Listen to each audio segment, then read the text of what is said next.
గుంటూరు జిల్లా ఉండవల్లిలో ఉచిత వైద్య శిబిరంను మాదల గోవర్ధన్ రావు చారిటబుల్ ట్రస్ట్ ఏర్పాటు చేశారు. ఉచిత వైద్య శిబిరంలో వైద్య ఆరోగ్య శాఖ మాత్యులు శ్రీ సత్యకుమార్ యాదవ్ పాల్గొన్నారు. ఈ సందర్భంగా మాట్లాడుతూ నారా లోకేష్ స్ఫూర్తితో మెడికల్ క్యాంప్ ఏర్పాటు చేశామన్నారు. అధునాతనమైన పనిముట్లతో ప్రజలకి ఉచిత వైద్యం అందిస్తున్న మాదల గోవర్ధన్ రావు చారిటబుల్ ట్రస్ట్కి నా అభినందనలు అని తెలిపారు. ప్రతి పేదవాడికి నాణ్యమైన వైద్యం అందించాలని చంద్రబాబు పూనుకున్నారని, ఇప్పటి వరకు 30 లక్షల మందికి క్యాన్సర్ టెస్ట్ చేయడం జరిగిందన్నారు. ఇప్పటి వరకు వైద్యం మీద 19,000 కోట్ల రూపాయలు వెచ్చించారన్నారు.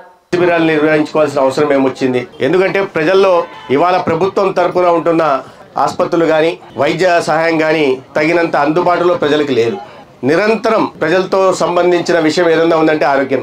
ఏ సమయంలో అయినా ప్రతిరోజు మన రాష్ట్ర జనాభాలో 1.25% మంది వైద్యశాలకు వెళ్లాల్సిన అవసరం ఉంటుంది ప్రతిరోజు. మీరు అర్థం చేసుకోండి, మనకు 5 కోట్ల జనాభా అనుకుంటే దాంట్లో 1.25% అంటే దాదాపు 6 లక్షల మంది ప్రతిరోజు హాస్పిటల్కి వెళ్లాల్సి. అయితే మనకున్న ఇవాళ ఇన్ని దశాబ్దాలుగా మనం నిర్మించుకున్న వ్యవస్థ ఇంతమందికి వైద్య సాయం అందించడానికి సరిపోవట్లేదు. కాబట్టి అనేక మంది ఈ విధంగా సామాజిక స్పృహ, సామాజిక బాధ్యత కలిగిన వాళ్ళు ముందుకొచ్చి వైద్య శిబిరాలు నిర్వహిస్తున్నారు. దానికి ప్రైవేట్ కళాశాలల సహాయం సహకారం కూడా అందుతా ఉంది. నేను ఒక ఆరోగ్య శాఖ మంత్రిగా ఉంటూ అనుకున్న స్థాయిలో ఇన్ఫ్రాస్ట్రక్చర్ లేదని, అనుకున్న స్థాయిలో HR లేదని, అంటే డాక్టర్లు గానీ, పారామెడిక్స్ గానీ, నర్సింగ్ స్టాఫ్ లేదని కానీ ఒప్పుకోవడానికి నేనేం మొహమాట పడట్లా. రోజు రోజుకు జనాభా పెరుగుతుంది. దానికి అనుగుణంగా ఆ ప్రపోర్షనేట్ గా మనం అందించాల్సిన వైద్య సేవలు అందించలేకపోతున్నామనే భావన నాలో ఉంది. అది వాస్తవం కూడా. దానికోసమే కాస్త ప్రైవేట్ గతంలో కూడా మనం ఎప్పుడు తెలుసు, వైద్యం విద్య మన జీవితంలో అన్నిటికన్నా ప్రధానమైనవి. చాలా మంది దాతలు, ఫిలాంథ్రఫిస్టులు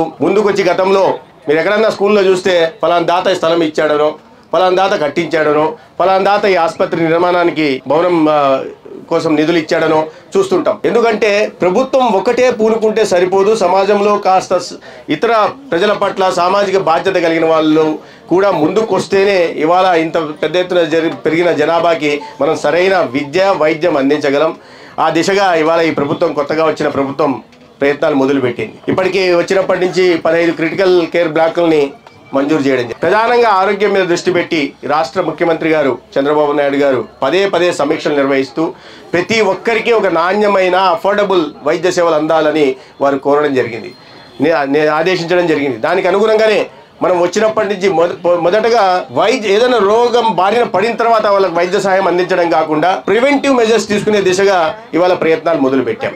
దాంట్లో భాగంగానే ఇవాళ 69 లక్షల మంది పిల్లలకి, అంగన్వాడీలో ఉంటున్న 6 నెలల వయసున్న పిల్లల దగ్గర నుంచి ప్రభుత్వ కళాశాలల్లో చదువుతున్న స్కూళ్ళు కానీ, పాఠశాల కళాశాలలో చదువుతున్న మొత్తం 69 లక్షల మందికి ఇవాళ వాళ్ళ స్కూల్ దగ్గరికి వెళ్ళి, అంగన్వాడీ కేంద్రాలకు వెళ్ళి, స్కూల్ దగ్గరికి వెళ్ళి 4 Ds 4 డిలేలు, 4 D దీంతో ఏవైతే చిన్నప్పుడే వస్తే వ్యాధులు బారిన పడే అవకాశం ఉందో వాటిని గుర్తించి అటువంటి 44 రకాల వ్యాధులను గుర్తించి దానికి తగిన విధంగా చిన్నప్పటి నుంచే వైద్య సేవ అందించడానికి ప్రయత్నాలు మొదలుపెట్టాం.